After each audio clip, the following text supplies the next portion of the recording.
esta ocasión vamos a explicar un fenómeno que es muy importante. Se nos dice que la Constitución es la norma que lidera a todas las demás, pero hay más que eso. La Constitución impregna a todo lo jurídico y por eso hoy se habla de una constitucionalización del derecho con D mayúscula, derecho como ordenamiento jurídico. Hay autores muy importantes que han trabajado esto. Favoré,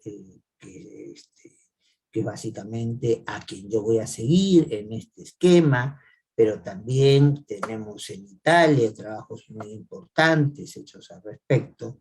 Pero ¿cuál es la idea? La idea es tener en cuenta, primero, que la Constitución es la que va a organizar la división del poder. O sea, ¿por qué somos un país que es república y no es reino?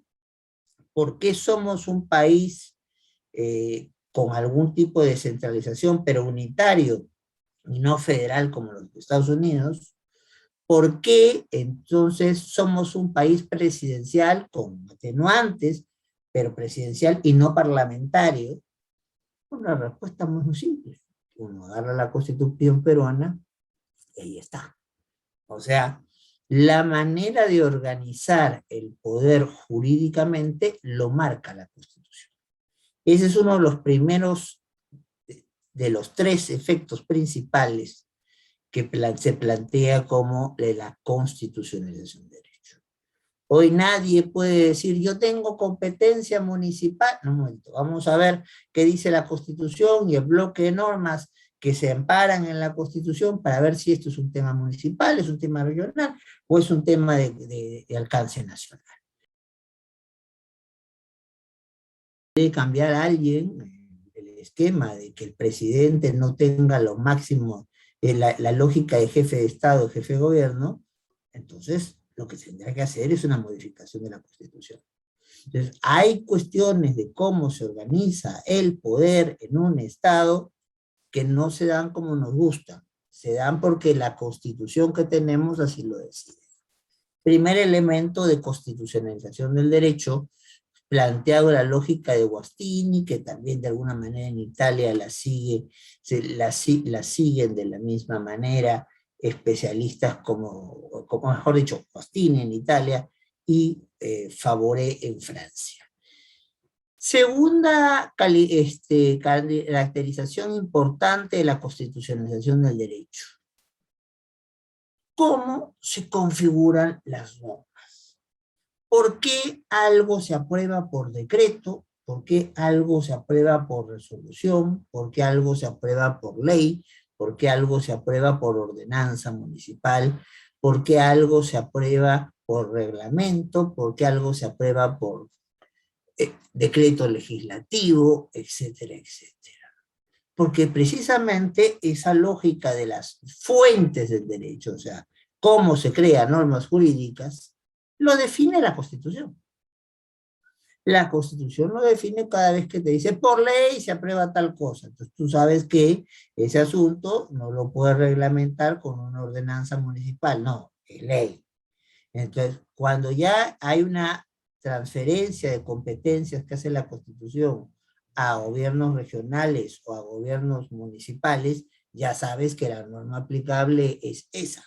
Entonces, cuando estás en el artículo 190 y tantos, donde te dice cuáles son las competencias de los municipios o de las competencias de las regiones, tú ya vas sabiendo que este tema va a corresponder a regularse a municipios y a regiones. Entonces, es la Constitución la que va a marcar si, por ejemplo, la ampliación de una avenida como el Paseo de la República, que quieren llevarla ahora hasta casi Villa El Salvador, es una cuestión municipal, es una cuestión de gobierno provincial regional, que en el caso de Lima, por su estatus específico no existe, o es una cuestión que tiene que hacer el MTC como gobierno nacional. Entonces, las fuentes del derecho al igual que la organización del poder, están marcados en cada país por lo que diga su constitución. Segunda consideración para tener su constitucionalización del derecho. Y la tercera es la que vemos probablemente más claramente todos los días cuando entramos a una clase del curso que fuera y les dice el profesor o profesora, la Constitución en el artículo 74 establece que son requisitos de la actividad, la potestad tributaria tales cosas. ¿Qué le está diciendo ahí? Que no se puede regular el derecho tributario sin tener en cuenta parámetros constitucionales. Que hay cosas del derecho tributario que pueden darse en otros países que aquí no se van a dar si es que no lo permite la Constitución. Y eso pasa con todas las áreas. Entonces, la Constitución no reconoce el derecho de familia y lo deja una regulación posterior. Es por eso que en el Perú no solo está la familia nuclear, mamá, papá, hermanitos, no, sino también las familias ensambladas. O sea, yo me caso, me divorcio, tengo un hijo de mi primer matrimonio, mi segunda esposa tiene 2 hijos, entonces, pero todos vamos a crearnos como una familia, o mantener como una familia, y no puede discriminarse a los hijos que ha tenido anteriormente mi esposa. Entonces, ¿por qué? Porque la Constitución reconoce la familia, pero le permite a la ley dar una regulación específica. Entonces, no hay una opción por un tipo de familia. Entonces, de allí la importancia de esto. O sea, si la Constitución dijera la familia es solamente la familia tradicional, entonces no hubiera podido reconocerse como familia esta institución. Así como la Constitución hace algunas afirmaciones de las cuales no podemos entendernos. La Constitución señala que los tratados son parte del derecho interno y que hay que interpretar los derechos de acuerdo con ciertos tratados. Entonces yo no puedo agarrar algún derecho como libertad de expresión y entenderlo como quiera cuando he firmado un tratado que dice que libertad de expresión es de tal manera. Entonces, ¿por qué? Porque la Constitución propia, convencionalizada, o sea, con el influjo de los tratados, es la que no solamente distingue el poder con la organización del poder en un país político, en un país, no solamente es la que fija las fuentes de derecho, qué es lo que permite hacer normas, sino también es la que nos va a permitir entender cada disciplina jurídica y sus contenidos. El derecho civil y sus contenidos. El derecho de familia y sus contenidos. El derecho tributario y sus contenidos.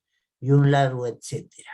A estas 3 manifestaciones claras, que las vivimos todos los días, es lo que se conoce técnicamente como la constitucionalización del derecho. Espero que esta explicación les haya sido de interés y nos seguimos viendo en cualquier otro momento.